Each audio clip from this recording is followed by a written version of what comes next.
जो धीरेन्द्र शास्त्री हैं बागेश्वर धाम, वो तो उनके बाबा भीख मांगते थे, थोड़ा बहुत काम करते थे। तो यादव का बनवाया हुआ, यादव का मंदिर, जमीन यादव की है। उनके जमीनें हड़पना शुरू कर दिया, वहाँ मंदिर भी इन्होंने मंदिर में कब्जा कर लिया। मैंने विरोध किया, मेरे ऊपर 11 अक्टूबर को इन्होंने प्राणघातक हमला करवाया। मतलब केंद्रीय मंत्री और स्टेट मंत्री सब उनके तलवे चाटते रहते हैं। क्या है, सैया है कुतवाल तो डर का है। अगर जिन लोगों ने आवाज़ उठाई उसको कुचल दिया गया, उसको एक्सीडेंट के नाम से मरवा डाला गया।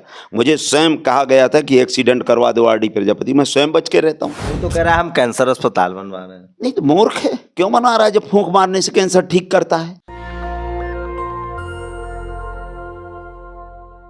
मेरे साथ आरडी प्रजापति हैं, जिन पर बागेश्वर धाम पर हमला करवाने का भी आरोप है। इनका आरोप है कि इन पर हमला भी हुआ था और ये लगातार इनका गंभीर आरोप है कि बागेश्वर धाम ने किसानों की, खासकर ओबीसी किसानों की ज़मीनों पर कब्जा किया है। कुछ सरकारी संपत्तियों पर भी कब्जा है। क्या है पूरा मामला प्रजापति जी? बागेश्वर धाम जी, जो धीरेन्द्र शास्त्री हैं बागेश्वर धाम के, उन्होंने क्या किया है कि वहाँ जो SC ST के और विशेषकर पिछड़े वर्ग के लोग हैं, वो जो वहाँ बागेश्वर धाम था, वो बागेश्वर वास्तव में शंकर जी का मंदिर था। वहाँ यादव पूजा करते थे, घोष समाज के लोग, और घोष समाज की पूरी ज़मीन थी, उनके कुछ था नहीं।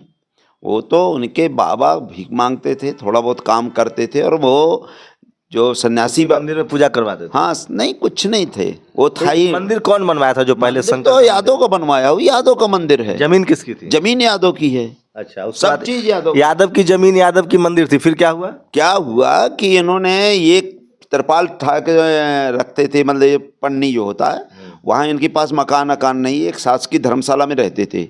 तो लोगों ने कहा चलो भैया पंडित है, इनको रखा है, खाने पीने को देते जाओ। तो ये खाने पीने को दिया इनको। और ये क्या हुआ, एक जो हनुमान जी की मंदिर कह रहे हैं ना, एक बगल में छोटी सी मूर्ति थी। एक्चुअली बागेश्वर जो एक शंकर जी का मंदिर था, उसका पुजारी यादव था, घोसी समाज के लोग। अच्छा, पुजारी भी यादव थे? यादव थे, कुछ थे ही नहीं। इनके बाबा वहाँ पूजने लगे थे, तो उनको रखा गया था कि भाई ये कथा था सुनाएंगे। तो क्या हुआ कि इनके बाबा को ये लोग स्वयं खाना नहीं देने लगे, वो चले गए आपके बनारस, और बनारस में ही मर गए, कुछ नहीं, उनको मतलब भीख मांगते रहे।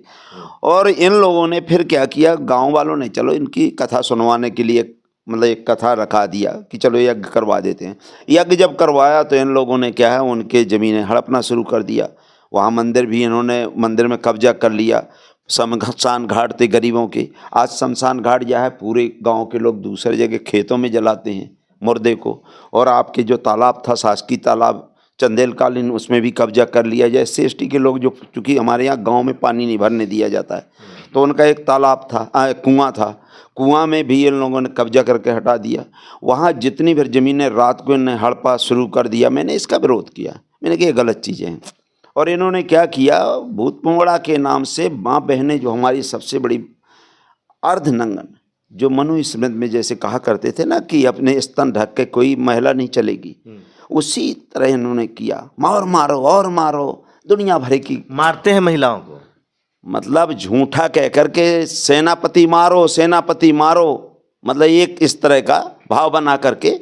और तो इन लोगों ने, तो मैंने इनका विरोध। भूत भगाने के नाम पर भूत भगाते हैं, भूत को कहते हैं मैं भूत उतार दूंगा, मैं कैंसर ठीक कर दूंगा, मैं आपके शादी, मतलब आपका सब चीज़ कह रहे हैं, मैं सब चीज़ कर दूंगा, दुनिया की कोई चीज़ नहीं जो मैं ना करूं। और उसके पास इन करोड़ों का धन कमाया। मैंने विरोध किया, मेरे ऊपर 11 अक्टूबर को इनने प्राणघातक हमला करवाया। इतना पत्थर यहाँ मेरे बच गया, मेरी गाड़ी फूट गई। मैंने रिपोर्ट करवाई, रिपोर्ट भी लग गई, लेकिन आज तक उसकी कार्रवाई नहीं हुई। क्यों नहीं हुई? क्योंकि चाहे यहाँ के केंद्रीय मंत्री हों, चाहे वहाँ के नरोत्तम मिश्रा जी हों, मतलब केंद्रीय मंत्री और स्टेट मंत्री सब उनके तलवे चाटते रहते हैं।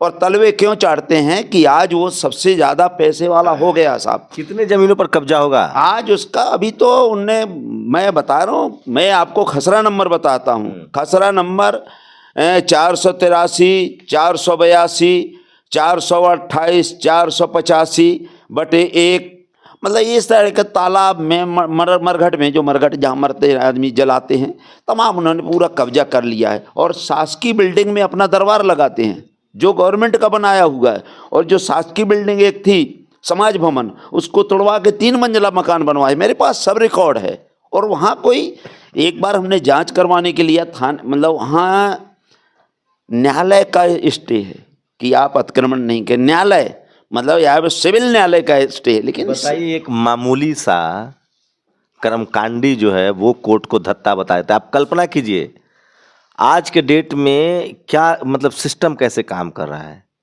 सोचिए, जो पत्रकार जिसने मुकेश अडानी के खिलाफ खबर लिखी है, गौतम अडानी के खिलाफ, अगर वो भारत में होता तो अभी उसकी संपत्ति कुर्क हो जाती, उसको जेल में डाल दिया था। इस तरह से सिस्टम कैसे एक कर्मकांडी को सरेआम बढ़ावा दे रहा है। नहीं, मैं इसलिए नहीं, मैं ये कह रहा हूँ कि न्यायालय अवमानना नहीं उसकी की जा रही है, क्योंकि क्या है, सैया है कोतवाल तो डर काहे का। चाहे आपके नरोत्तम मिश्रा जी हों, तो क्या वहाँ के जो SC ST OBC के लोग हैं वो सब डरे हुए हैं, इनके खिलाफ कोई बोल नहीं रहा है?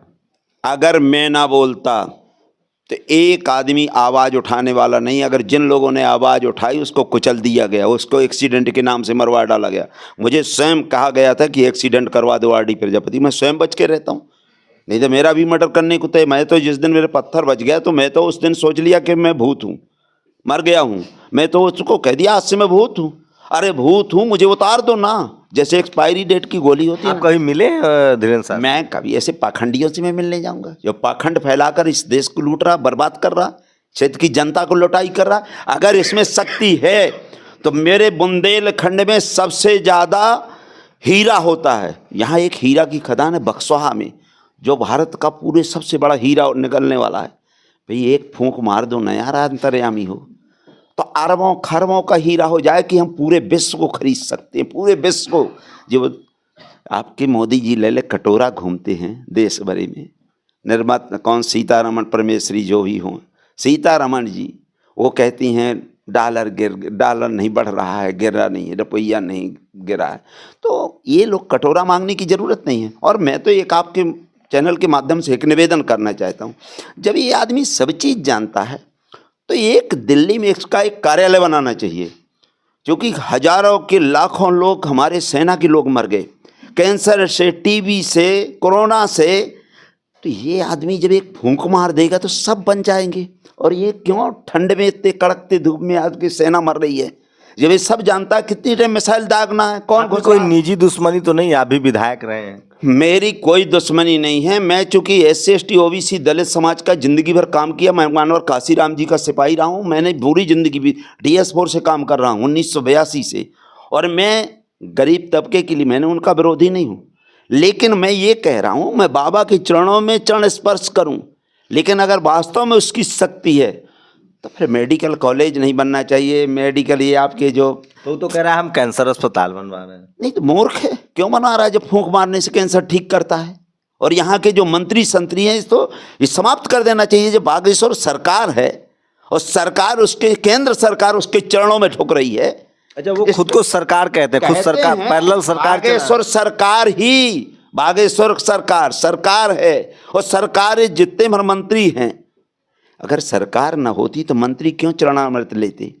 तो जब सरकार, सेंट्रल गवर्नमेंट की सरकार उसको झुकती है, स्टेट गवर्नमेंट की सरकार उसको झुकती है, तो मुझे लगता है सब सरकार बंद कर देना चाहिए। मोदी जी को डायरेक्ट उसको प्रधानमंत्री बना देना चाहिए, राष्ट्रपति बना देना चाहिए, सर्वोच्च पद। क्योंकि क्या है, सरकार दो सरकार कहाँ चलना चाहिए। तो TV अखबार वाला तो कह रहा है वो बहुत अच्छे हैं। नहीं तो TV अखबार वाले को सबको उसने खरीद लिया। आज TV अखबार का एक आदमी नहीं उसके विरोध में बोल सकता। क्यों नहीं बोल सकता? जो बोलेगा उसको वही आसाराम जैसे कह, नहीं आपने कहा भीड़ बहुत होती है उसके यहाँ, कई लोग मुझसे कहते भीड़ बहुत होती है। तो भीड़ तो आसाराम क्या होती थी, बोल भीड़ तो राम रहीम क्या होती थी। जितने मिर्ची बाबा, फला बाबा, ढेका बाबा, कितनी भीड़ होती रही।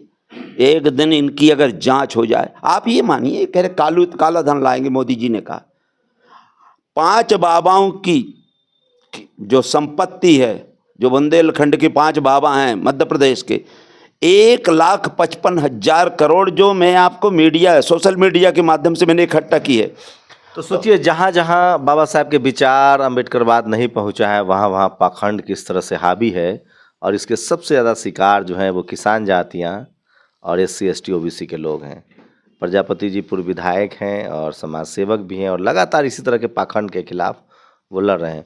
महाराष्ट्र में एक कानून है अंधविश्वास के खिलाफ, उसी के तहत उनको कहा गया था कि हम आप पर केस दर्ज कराएंगे, उसके बाद वो वहाँ से चले गए।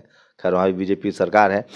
तो इस तरह के जो जितने ब्राह्मण साधु हैं, चाहे वो TV के अखबार हैं, पत्रकार हैं, साधु हैं, वो दरअसल सरकार बीजेपी आरएसएस के प्रवक्ता हैं और अभी उनकी सरकार है और मध्य प्रदेश में भी उन्हीं की सरकार है, तो उनको राजनीतिक सह भी मिलती है। उनके लिए उनके बारे में बात करना, उनके खिलाफ बात करना, दोनों जानलेवा है। अगर आप इस खतरे को सहने के लिए तैयार हैं तभी आप बात कर सकते हैं। शुक्रिया हमसे बातचीत करने के लिए। Thank you sir. Shambhu Kumar Singh, national Dastak, Delhi. National Dastak की आपसे गुजारिश है कि अगर इसको बचाना चाहते हैं तो नेशनल दस्तक को सब्सक्राइब करने के लिए रेड कलर के सब्सक्राइब बटन को दबाएं, फिर बेल आइकन की घंटी दबाएं। नेशनल दस्तक को बचाने के लिए बहुत जरूरी है कि हर खबर को शेयर करें, लाइक करें, कमेंट जरूर करें।